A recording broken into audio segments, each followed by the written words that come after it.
সম্মানিত উপস্থিতি, এখানে নেতৃবৃন্দ বক্তব্য রাখবেন। আমি শুধু আপনাদেরকে 2 মিনিট সময় নেব। আমি আপনাদেরকে জানাতে চাই আমরা কুমিল্লা কেন গ্রেট, আমরা কেন কুমিল্লা সেরা, এগুলি আপনাদের জানা দরকার আছে। আমাদের যে খেলা হচ্ছে আজ থেকে 1600 বছর আগে এই বাংলায়, এই পূর্ববঙ্গে যে 5টি অঙ্গরাজ্য ছিল তার মধ্যে সমতট হচ্ছে একটি। এই 1600 বছর আগে চাঁদিনার বড়কামটা এবং দেবীদ্বারের মুনায় ঘর ছিল আমাদের রাজধানী। এটা আপনারা জেনে রাখুন। যারা কন্টেন্ট করে, যারা ভিডিও বানান, তাদেরকে এভাবে করতে হবে। আমরা সপ্তম শতাব্দীতে এই অঞ্চলে ছিলাম সেরা।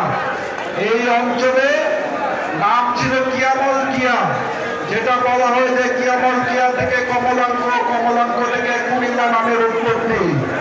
আজ থেকে 1300 বছর আগে, এটা আপনাদেরকে মাথায় রাখতে হবে। আমরা 1300 বছর আগে এই কুমিল্লা ছিল রাজধানী। কিসের রাজধানী? সমতট অঞ্চলে। সমতট অঞ্চলটা কোনটা? সমতট অঞ্চল হচ্ছে আজকের কুমিল্লা, আজকের নোয়াখালী, আজকের ঢাকা, আজকের ময়মনসিংহ। এই অঞ্চলটা পুরোটাই হচ্ছে সমতল। এই সমতলের রাজধানী হচ্ছে কুমিল্লা। এটাও আমাদের গর্বের বিষয় বলে আপনারা বলবেন যখন আসেন, কারণ আমরা 1600 বছর আগে থেকে এখানে রাজধানী। আজকে অনেকে জানেন যে কুমিল্লা নাম, কেউ কেউ আমাদেরকে বলে আপনারা কি কু অর্থ কি জানেন? কু অর্থ হচ্ছে মাটি। আজ থেকে 600 বছর আগে এখানে যখন ইসলাম প্রচারের জন্য